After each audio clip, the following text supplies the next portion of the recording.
Chapter 7. Lewis's POV. It had been 9 days since she was taken, and I have barely slept. I've just pulled over in car parks and napped for an hour or two. Every day I spent the whole time looking for Summer. I practically lived in my car, just getting out to search the forest and fields. There was huge media cover now. I guess it was a good thing. It means more people are searching for her and the whole nation is looking out for her. Someone must know something or have seen something. I arrived back at Summer's house where we were all meeting for a late dinner before we all go back out. I finally had to give in to everyone's nagging and take half an hour to eat something. They were right. I did need to look after myself a little better, for Summer's sake. "Lewis," Mum said, giving me a hug as I walked through the door. "Honey, you need to sleep." She frowned at the dark circles under my eyes. I looked like shit, but I didn't care. I walked in the kitchen where Dawn was keeping herself busy, making baked potatoes for everyone. I practically inhaled my food, barely tasting a thing. I didn't want to waste too much time. "Lewis, you need to sleep. It's almost 9 o'clock. Why don't you stay here tonight?"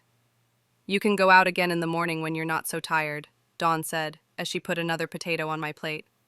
"No, I need to keep looking," I replied, shaking my head. "You can't look properly if you're tired. She needs you to be strong.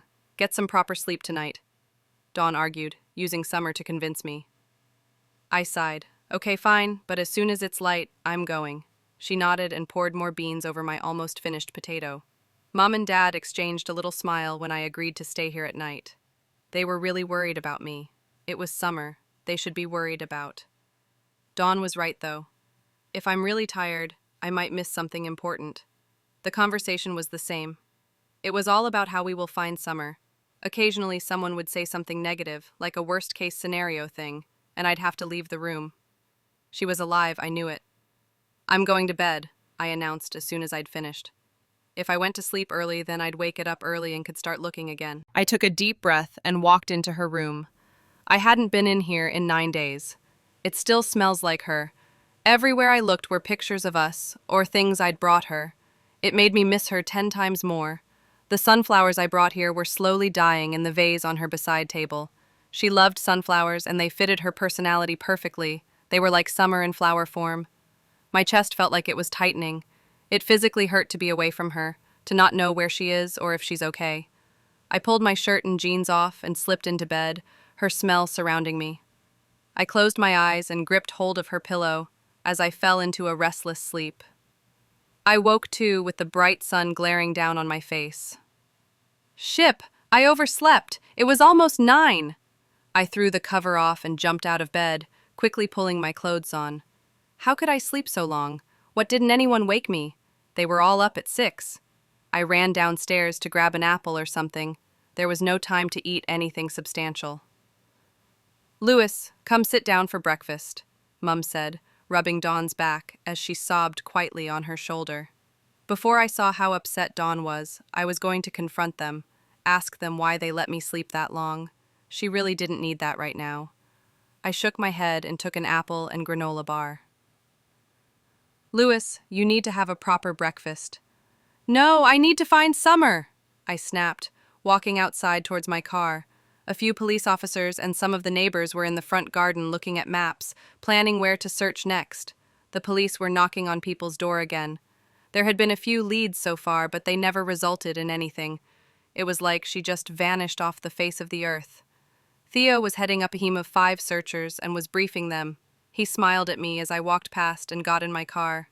He doesn't really talk to me that much anymore, knowing I couldn't handle making small talk. "Lewis, wait! I'm coming with you," Henry shouted as he ran towards the car. "God, hurry up if you're coming!" Finally, he slammed the door shut and I drove off immediately. "Where are we going today?" "Woods, but a little further this time. I've been searching the woods surrounding the road where we lost the tire tracks." He nodded and closed his eyes. He looked like hell, too. None of us got much sleep, and I'm definitely not going to bed again tonight. I wasted almost 3 hours this morning, and I hated myself for it. I pulled up at the edge of the woods, and we both got out. "Lewis, start over there. I covered this bit yesterday," I said, nodding into the forest. We walked along slowly, searching the ground and in bushes.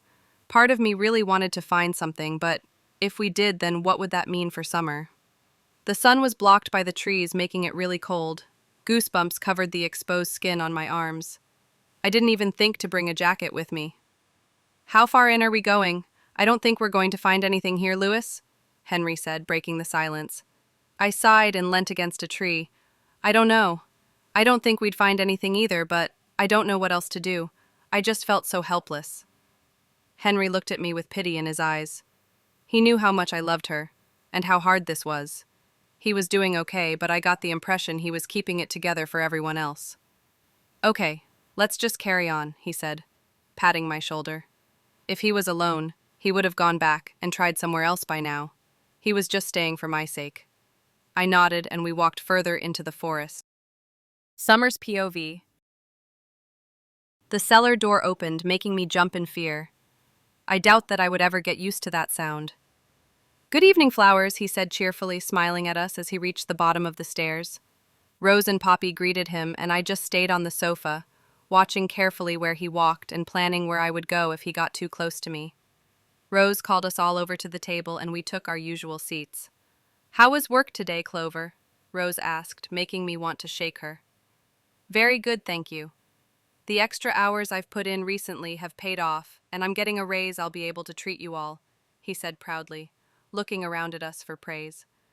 That's great, well done, Rose said softly, smiling at him. I wanted to be sick. Did she actually like him? He kissed her hand and I felt bile rise to my throat. I closed my eyes and concentrated on breathing. I could never let him do that to me. Just the thought of it was sickening. I thought I would let you all know I'm going to be searching for Heather soon. My head snapped up. What? He was going to kidnap someone else? Rose and Poppy both nodded, and I looked down at the table. How would he choose her? Was it random? Did he just pick someone because of convenience, like with me? We'll start the washing up, Rose said, grabbing the plates and breaking me from my thoughts. I started to panic and jumped up, catching up to them so I wasn't alone with him. Poppy, what's this? He spat angrily.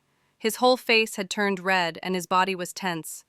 He was staring at the dead poppies in the vase with a strange expression. The color drained from her face as she held her hands up. Was he going to kill her? I'm sorry, Clover. They died.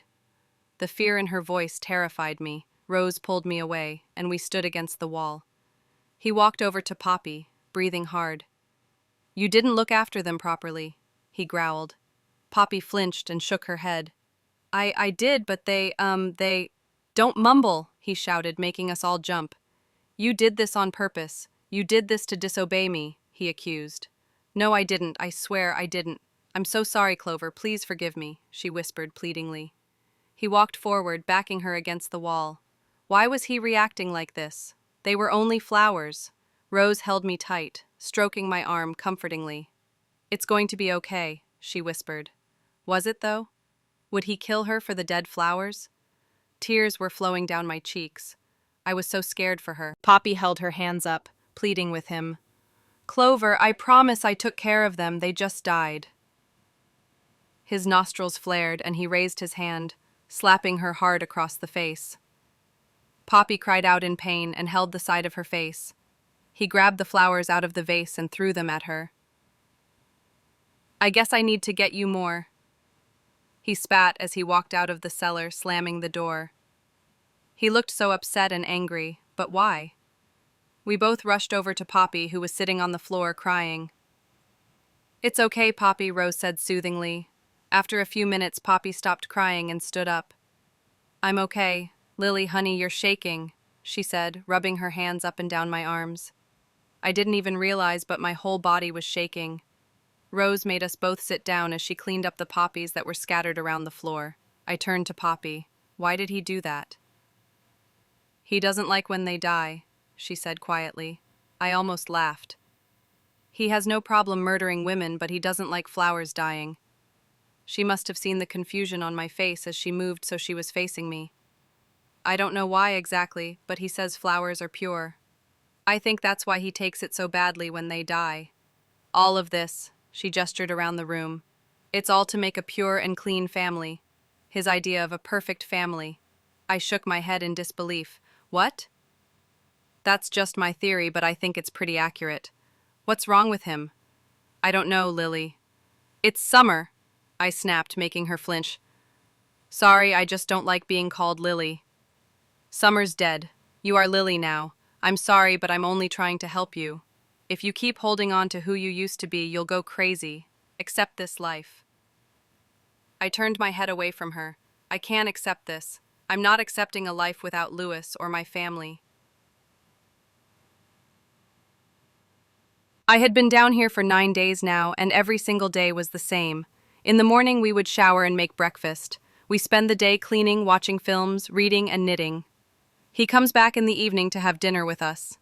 After that, we clean up, watch more films, shower, and go to bed. On Mondays, he would take Rose into that room, and on Wednesdays, it was Poppy. It always happens just after dinner, and he leaves immediately. On Mondays, he would take Rose into that room, and on Wednesdays, it was Poppy. It always happens just after dinner, and he leaves immediately after to go and shower. He sticks to the routine, and if anything disturbs it, he can't deal with it and gets really violent. So far, he hasn't done anything to me, just talks to me more and asks questions. He's very careful not to ask things about my life, though. Mostly, he asks about my favorite food, films, and books. The thought of one day he'll want to touch me is in my mind constantly. He hadn't brought anyone else back here yet and still hasn't found a replacement for Heather, which makes him be on edge. Apparently, he doesn't like there being an uneven number of us. Rose thinks it's all about control. He absolutely hates losing control, even with the smallest things. His overreaction to the dead flowers had happened with me a couple days ago. It was exactly the same as what he did to Poppy. He screamed at me, slapped me, then walked out. At the minute, all 3 bunches of flowers were okay, but we'd only had them a day. The only way I get through each day is by thinking about Louis. Maybe I was making it harder for myself that I couldn't help it. Most of the time I thought about things we'd done, and occasionally I'd let myself think about the future. I didn't think of anyone else, not my family or friends. It was too hard, but I needed Louis. Rose and Poppy keep telling me to forget about him, but that was never going to happen. Even if I never got out of here, I would always love him.